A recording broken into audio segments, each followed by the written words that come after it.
नमस्कार, स्वागत है आप सबका हमारे खास कार्यक्रम देश देशांतर में। मैं हूं कबीर सचान। देश देशांतर में आज हम बात करेंगे कि असल में दुनिया भर में कोरोना का जो पर्यटक उद्योग है उस पर किस तरीके से असर पड़ा है। और शुरुआती 5 महीनों के आंकड़े बताते हैं कि दुनिया भर के पर्यटन पर कोरोना की मार बहुत ज्यादा गहरी है और करीब 320 अरब डॉलर का नुकसान इस पूरे सेक्टर को हुआ है और ये खुद यूएन चीफ ने कहा है। साथ ही साथ अगर कहें कि नौकरियों को लेकर तो दुनिया के आंकड़े बताते हैं कि 10 में से हर एक नौकरी इस सेक्टर से जुड़ी हुई है। यानी अब तक करीब 12 करोड़ नौकरियों पर खतरा कोरोना के चलते इस सेक्टर पर पड़ा है। और साथ ही साथ जो हिस्सेदारी में कहूँ, करीब जो वैश्विक ट्रेड है, व्यापार है, उसमें 7% से ज्यादा का हिस्सा टूरिज्म सेक्टर का वर्ल्ड वाइड नजर आता है 2019 के आंकड़ों के लिहाज से।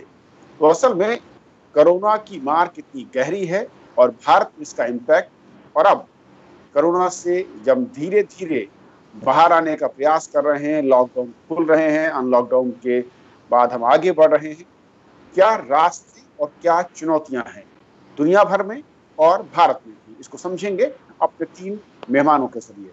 हमारे साथ मौजूद हैं सुभाष गोयल साहब, जो कि चेयरमैन है टूरिज्म हॉस्पिटैलिटी एसोसिएशन से। आपका स्वागत है Subhash ji.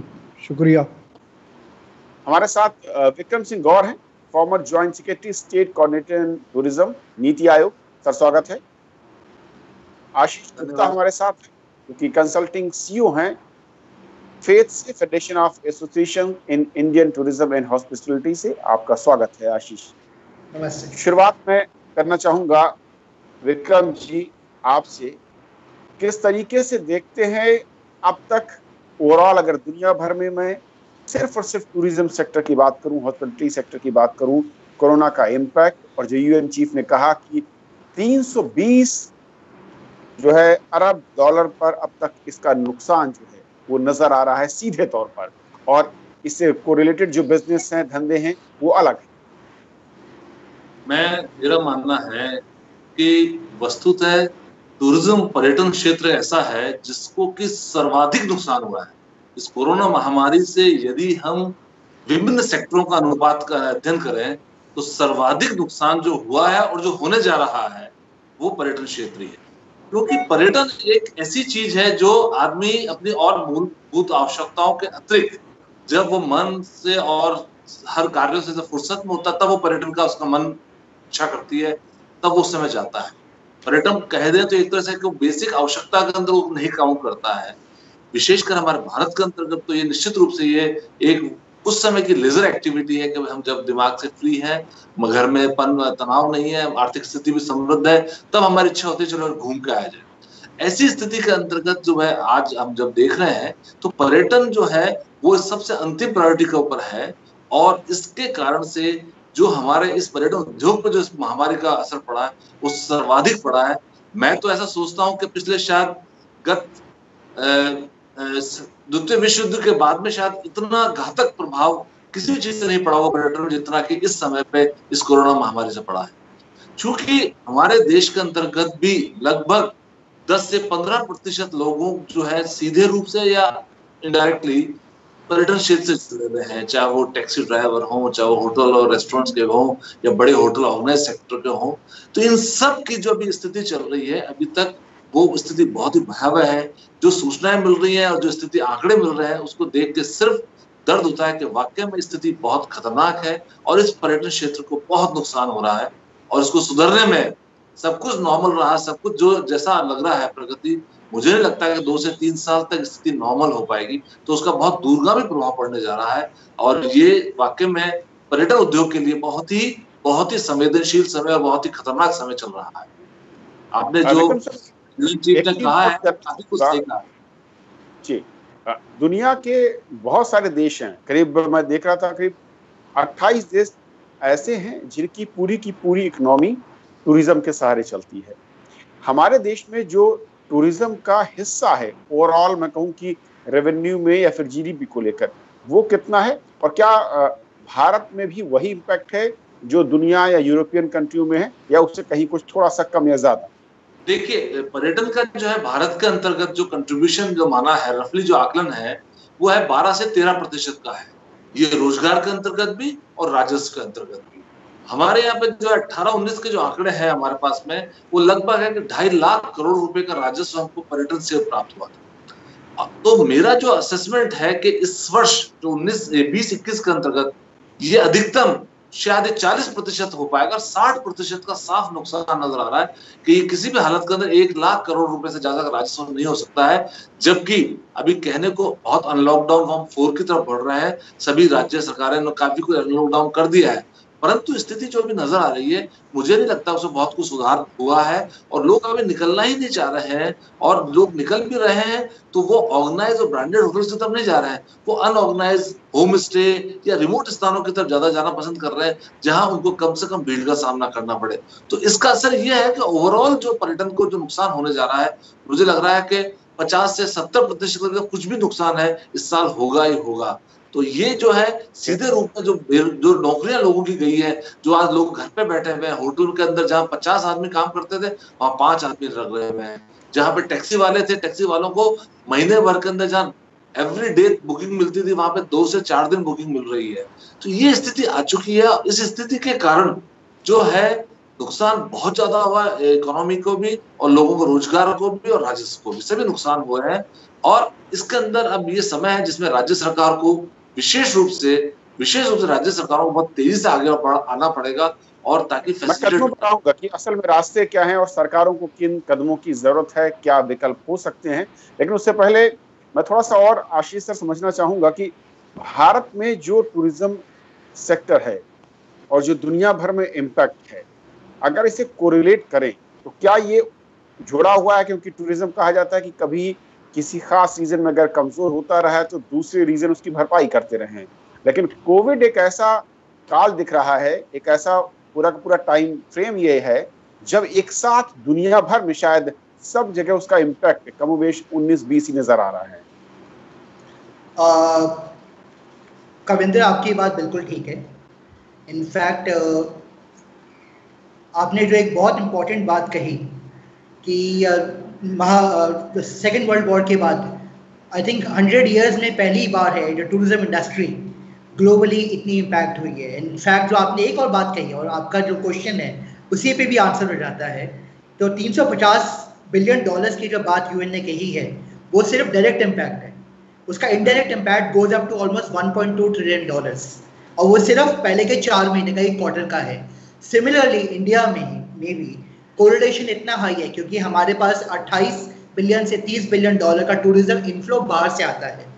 Approximately 11 million foreign tourist बाहर से आते हैं, 6 मिलियन इंडियंस जो ट्रैवल बाहर रहते हैं वो आते हैं, तो 17 मिलियन इंटरनेशनल टूरिस्ट अराइवल्स।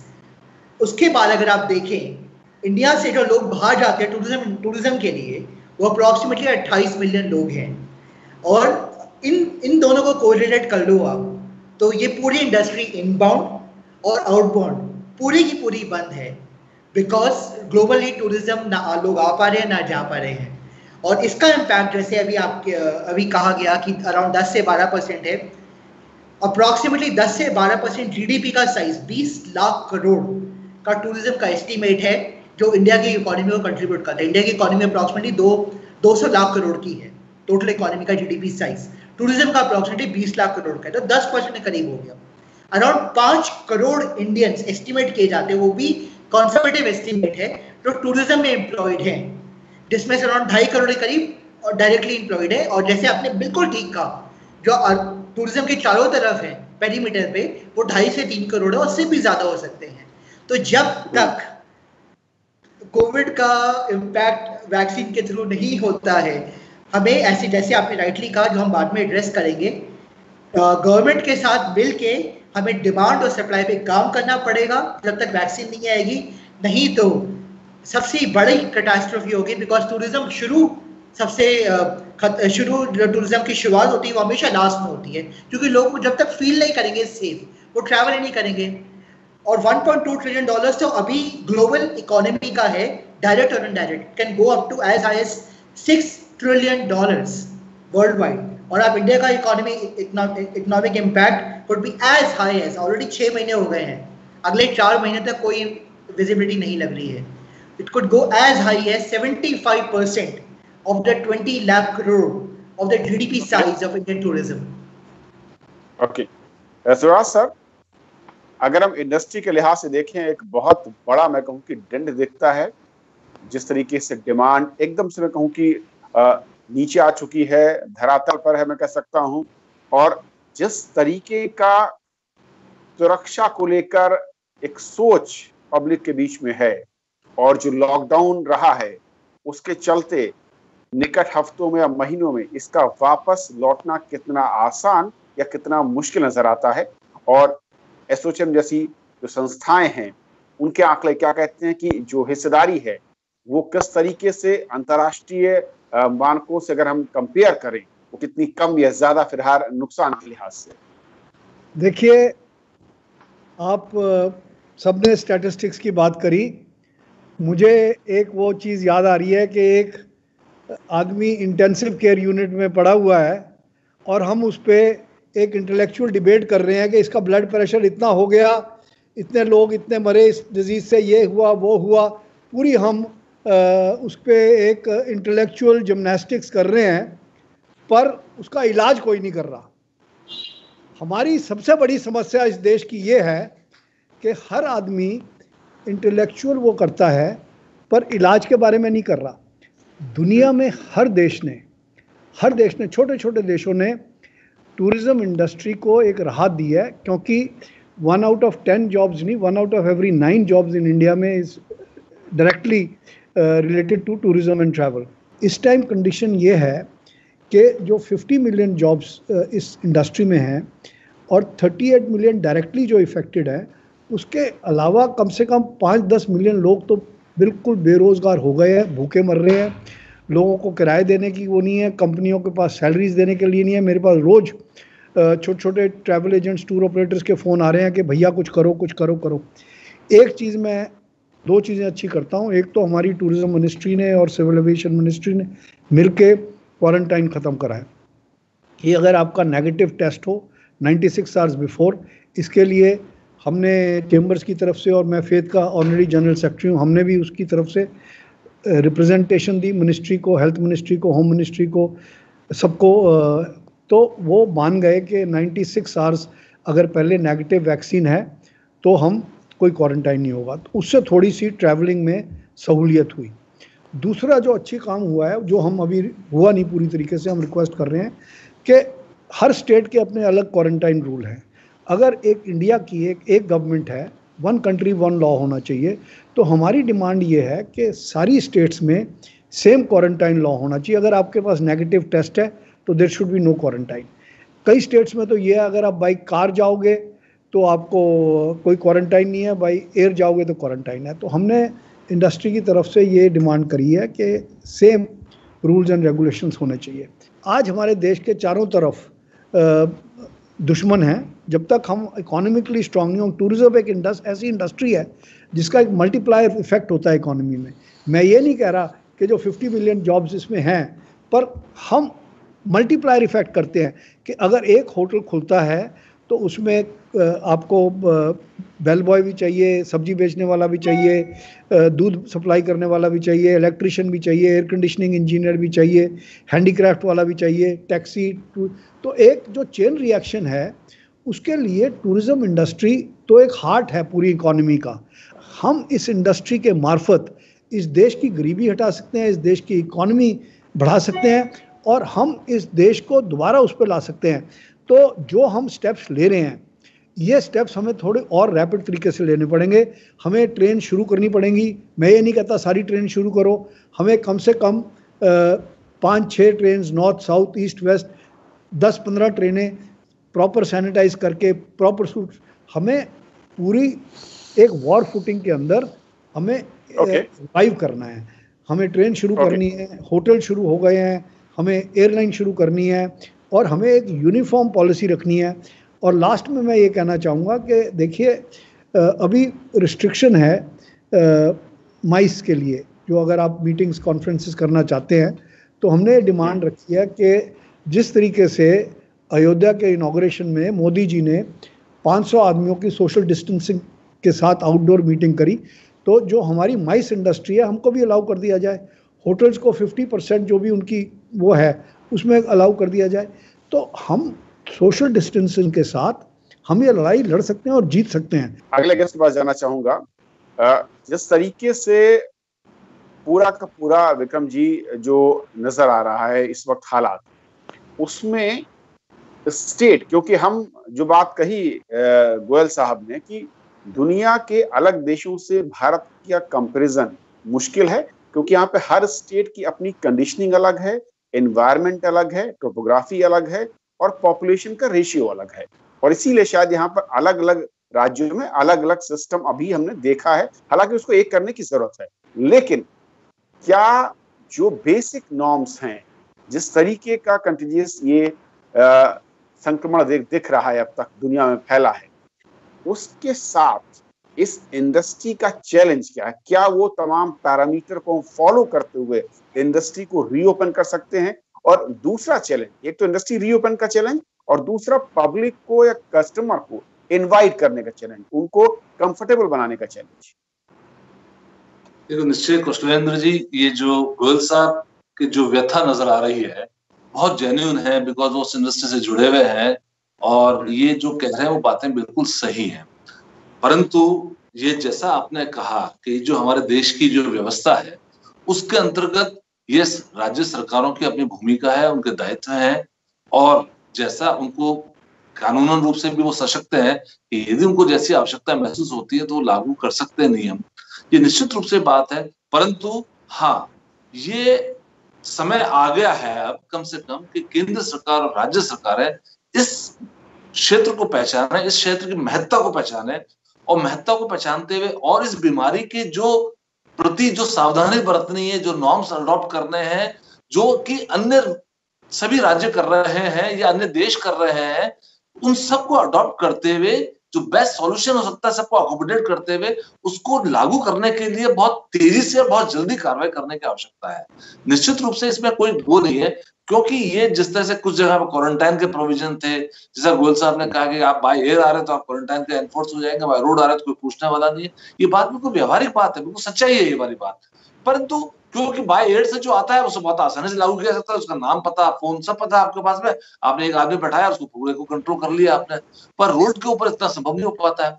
तो ये बात सही है, इसको लागू करना आवश्यकता है, क्योंकि इसको इसलिए लागू करना आवश्यकता है क्योंकि इस पर्यटन उद्योग से बहुत से लोगों की वाकई में जिंदगियां जुड़ी हुई हैं, बहुत रोजगार जुड़े हुए हैं, और इससे साथ ही सरकारों को भी लोगों को मन से भय निकालने के लिए और लोगों के मन को प्रेरित करने के लिए, मोटिवेट करने के लिए, ताकि वो सारी सावधानी बरत के वाकई में निश्चित रूप से बाहर निकले जाए। बिकॉज ये भी स्वाभाविक है, बहुत नेचुरल है कि कोई भी लोग अपने घर में बंद जो बैठे हुए हैं, घर में बंद बैठे हुए लोगों को मनोवैज्ञानिक रूप से बहुत दबाव में है, बहुत से लोग दबाव के अंदर है, और बहुत वाकये हैं जो कि आपने अखबारों में और आपने टीवी पे देखे होंगे कि कई तरह की दुर्घटनाएं भी लोगों के साथ में हो रही है, क्योंकि ये आदमी के जो जीवन के जो तनाव है वो जब वो एक बार बाहर घर से निकलता है तो वो तनाव को वो हैंडल कर पाता है, उनकी जिंदगी की परिस्थितियों को वो उनको स्ट्रगल करके उनसे पार पा पाता है। यदि वो घर के अंदर ही बैठा रहेगा तो उस पर बहुत नेगेटिव इफेक्ट भी आता है।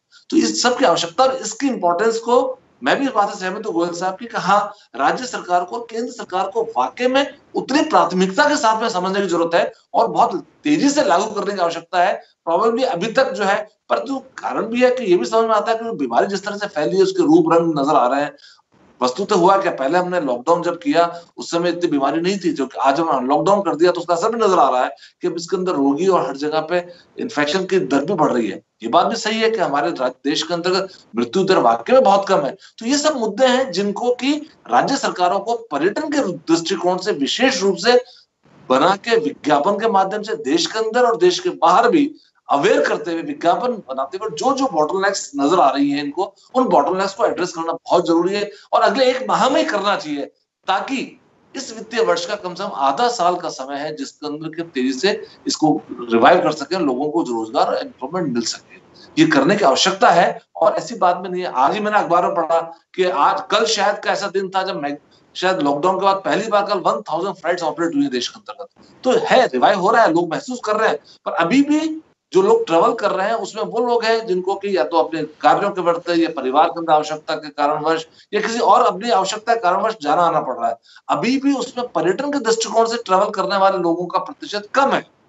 तो ये हमारा तब संभव हो पाएगा जबकि सरकारें विज्ञापन के माध्यम से भी और नॉर्म्स और नियम के माध्यम से भी ऐसा रूल और रेजिम बनाए ताकि किसी को पर्यटन के दृष्टिकोण से आने जाने के अंदर बाधा नहीं हो। उसके सामने एक साथ पूरी पिक्चर क्लियर हो जाए कि मुझे क्या नॉर्म्स अडॉप्ट करने हैं, मेरे क्या नियम रहेंगे, क्या प्रावधान रहेंगे, मैं क्या लेके जाऊं, किस तरह से रहूं, कितने मेरे को ऑक्यूपेंसी मिलेगी।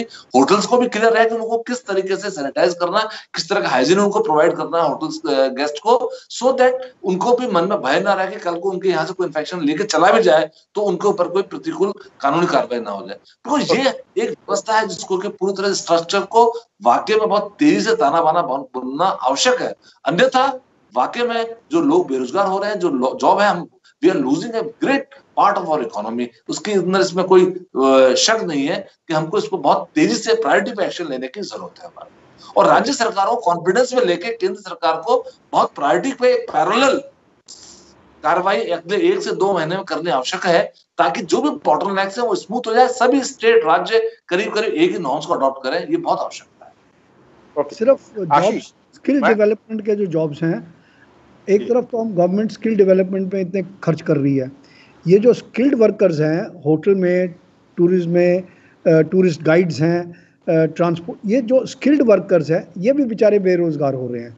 आप ये देखिए कि ये अगर टूरिज्म इंडस्ट्री छोड़ गए, ये मैन पावर हमें दोबारा नहीं मिलेगी। अब भूखा मरता क्या नहीं करता, वो कुछ ना कुछ तो करेंगे, ठीक है। पर हमारी कोशिश ये है कि इसको किसी ना किसी तरीके से आपको स्किल्ड मैन पावर्स को हमें रिटेन करना है और किसी तरीके से इनको किसी भी तरीके से सब्सिडी दे के, कोई ग्रांट दे के करके हमें इनको, इनकी ज़िंदगियाँ, इनकी लाइवलीहुड बचानी है। ये बहुत सीरियस इशू है। ड्राइवर्स हैं, वर्कर्स हैं, गाइड्स हैं, ये लोग भूखे मर रहे हैं। और हमें जब तक हम इतने सालों से हम टैक्स दे के आ रहे हैं, हमारी कंपनी 40 साल से टैक्स दे के, 1 साल का टैक्स रिफंड दे दें, कुछ करें। गवर्नमेंट को कोई एक मैकेनिज़्म ढूंढना पड़ेगा। मैं मानता हूं कि हमारे विभिन्न राज्य हैं और विभिन्न हैं। अब 2 राज्यों ने, जैसे केरला ने और कर्नाटका ने, कुछ रिलीफ दिया है अपने टूरिज्म इंडस्ट्री को, तो बाकी राज्य भी दे और सेंटर भी दे सकता है। कोई ऐसी डिफ़िकल्ट वो नहीं है कि हम नहीं दे सकते। Where there is a will we have to find a way. Okay Ashish ji, मैं आता हूँ सबसे आखिरी जो पहलू है, लेकिन जो सबसे इम्पोर्टेंट मेरी नज़र में देखता है कि क्या तमाम सावधानियां आप अपना लें, सरकारें यूनिफॉर्म पॉलिसी अनाउंस कर दें, अगर आप एयर ट्रैवल इस तरह की चीज़ों को खोलते भी हैं, लेकिन क्या इस एटमॉस्फेयर में, इस माहौल में, वो जो कस्टमर है वो घर से निकलकर और टूरिज्म के लिए बाहर निकलना चाहेगा, या क्या उसके लिए चैलेंज है जो कि ज़्यादा अहम होगा इन सब बातों में? बहुत मुश्किल क्वेश्चन है और आसान भी एक तरह से। इसको 2 तरीके से देखा जा सकता है। अगर हम रेगुलर सिटीजन की साइकोलॉजी से देखें, आप और मेरी तरफ, हम सबको तो डर लगता ही है, क्योंकि इस वायरस ने क्या किया है सबने देखा है कितनी स्पीड से। अब अगर दूसरी तरह से देखें, डर को कैसे दूर करना है, और डर को दूर करने के 2 तरीके हैं। पहला, एज अ टूरिज्म इंडस्ट्री लोग क्या कर रहे हैं, hoteliers, tourist operators, transporters, guides, travel agents, ये मिलके क्या कर रहे हैं, इनकी सेफ पॉलिसीज़ क्या हैं। और सब ने बहुत मेहनत करी है पिछले 6 महीने में सेफ एंड सस्टेनेबल पॉलिसीज़ बनाने के लिए। तो उन सब पॉलिसीज़ के बारे में बात करना ज़रूरी है। जैसे आपको और मेरे को उसका कॉन्फिडेंस है और सब कर भी रहे हैं, और उसके बारे में और बात करना ज़रूरी है। और दूसरी बात, जैसे बिल्कुल ठीक बात आई है बाहर, सेंटर और स्टेट के बीच में ऑलरेडी अनलॉक 3 में हम चल रहे हैं और गवर्नमेंट की एडवाइजरी हो चुकी है कि आप अनलॉक करें unless it's a containment zone. तो सेंटर और स्टेट के बीच में यूनिफॉर्म अप्रोच का जो मसला है उसको हम एड्रेस करें, और बहुत ज़रूरी है, because India is like a many continent. तो उस अगर हम तो कंज्यूमर के हिसाब से देखें, उस फियर को डिस्पेल करना जब तक एक सस्टेनेबल सॉल्यूशन नहीं आता गवर्नमेंट की तरफ से, प्राइवेट सेक्टर की तरफ से, वो हमें अगले 6 महीने तक आज से ही शुरू करना है और शुरू हो चुका है और तेजी से करना है रोज, जैसे आपको और मेरे को बाहर निकलने के लिए वो कंसर्न खत्म हो। और वायरस की वैक्सीन जब भी आएगी, 3 महीने में आए, 6 महीने में आए, कमर्शियलाइज 9 महीने में आए, क्या उस टाइम तक सब लोग वेट कर सकते हैं? नहीं वेट कर सकते, इट्स नॉट लॉजिकल। तो इसीलिए तब तक we have to apply a pragmatic approach कि हम सेफ प्रैक्टिसेस जो ऑलरेडी हो चुकी हैं पूरी इंडस्ट्री में उनको एडवर्टाइज करें और लोगों को इनकरेज करें। जैसे काफ़ी जगह यूएस में या यूरोप में क्रिटिसिज्म हो रहा है कि लोग सेफली नहीं घूम रहे हैं, मास्क नहीं लगा रहे हैं, सोशल डिस्टेंसिंग मेंटेन नहीं कर रहे हैं। हमें आपस में ही वो सोशल डिस्टेंसिंग नॉर्म को लेकर ही बाहर चलना है, क्योंकि इसको लेके चलेंगे तो ही इकोनॉमी आगे बढ़ेगी, टूरिज्म इकोनॉमी बढ़ेगी और रेगुलर इकोनॉमी बढ़ेगी। ओके। और मैं लास्ट में ये ऐड करूँगा जी, बहुत संक्षेप सर, कि ये कहना गलत है कि लोग अभी वीकेंड पे कुछ होटल्स खुले हैं जैसे नीम राना में और आईटीसी ग्रैंड भारत, वीकेंड्स पे ये होटल फुल हो गए हैं। टूरिज़्म जो बाई कार जा सकते हैं लोग वो जा रहे हैं, फैमिलीज जा रही हैं। हाँ, ग्रुप टूरिज़्म नहीं हो रहा, बाकी डोमेस्टिक टूरिज़्म डेफिनेटली बढ़ेगा। और हमने सजेस्ट करा है गवर्नमेंट को कि स्कूल्स में कंपलसरी होना चाहिए एक स्टेट से दूसरे स्टेट में जाने के लिए, और एडवेंचर टूरिज़्म, और जो भी जैसे आसपास जितने शहरों के आसपास वीकेंड डेस्टिनेशंस हैं वहाँ पर टूरिज़्म बढ़ सकता है, बहुत अच्छी तरह बढ़ सकता है। क्योंकि लोग, man is basically a social animal, उसको घूमना है, उसने निकलना है बाहर। तो बट एक नेगेटिव जो हम पब्लिसिटी दे रहे हैं मीडिया में, उसको हम, मैं ये नहीं कहता मीडिया में कुछ छुपाएं, आप फिगर्स दें, पर ग्लास आधा भरा हुआ है या आधा खाली है, ये प्रेजेंटेशन के ऊपर है। हम पहले बताएं कि जो पॉजिटिव साइड है कि इतनी डेथ रेशियो इतनी कम है, रिकवरी रेट इतना ज़्यादा है, फिर भी कंपेयर टू दी पॉपुलेशन इतने बढ़ गए हैं। It is how you present it. तो मैं समझता हूँ कि टूरिज़्म अगर जिस तरीके से गवर्नमेंट अनलॉक कर रही है, अगर इसी तरीके से अनलॉक करते रहें और थोड़ा सा सहारा दे सकें किसी भी एम्प्लॉय स्टेट इंश्योरेंस फंड के थ्रू, किसी भी थ्रू वर्कर्स को हेल्प कर सकें जो छोटे लेवल पे हैं, तो मैं समझता हूँ हम रिवाइव कर जाएंगे और थ्राइव भी करेंगे। और कुछ फंडिंग एट जो वर्ल्ड कॉम्पिटिटिव रेट्स है उस पर हो सके, तो मैं समझता हूँ कि लोग तैयार हैं टूरिज़्म के लिए। डोमेस्टिक टूरिज़्म तो बिल्कुल तैयार है और इंटरनेशनल टूरिज़्म में ज़रूर टाइम लगेगा, बट हम तैयार हैं, कोई ऐसी बात नहीं है।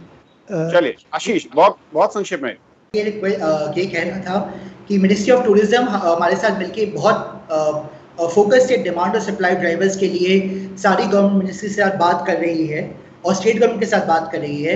हमारी रिक्वेस्ट है सारी स्टेट गवर्नमेंट से और सारी सेंट्रल गवर्नमेंट मिनिस्ट्रीज के साथ कि टूरिज्म ऐसी इंडस्ट्री है, जैसे आपने बिल्कुल ठीक कहा, 5 से 6 करोड़ डायरेक्ट एम्प्लॉयज़ हैं, लेकिन उनकी फैमिलीज 20 से 25 से 30 करोड़ इंडियंस जो डिपेंडेंट हैं as a family on the business.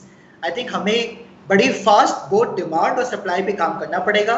और तब तक, जब तक पूरा स्टेबिलिटी नहीं आती है, वर्ल्ड वाइड कह रहे हैं 3 साल में रिकवरी नहीं होगी, हमें तब तक इंडस्ट्री को सपोर्ट करना पड़ेगा। क्योंकि अगर इंडस्ट्री को सपोर्ट नहीं किया तब तक, जब इंडस्ट्री की रिवाइवल होगी, लेकिन तब तक कितने लोग अवेलेबल इंडस्ट्री में, तब काफ़ी नुकसान हो जाएगा। लेकिन सबसे पहले हमें कॉन्फिडेंस बिल्ड करना बहुत ज़रूरी है। Thank you. आप तीनों मेहमानों को हमारे साथ इस चर्चा में जुड़ने के लिए बहुत बहुत शुक्रिया और समझाने के लिए कि असल में इस टूरिज्म सेक्टर में किस तरीके से कोरोना का कहर दिख रहा है, उसका इम्पैक्ट क्या है वर्ल्ड वाइड और इंडिया में, और इससे बाहर आने के रास्ते क्या है। तो आज फिलहाल इतना ही, नमस्कार।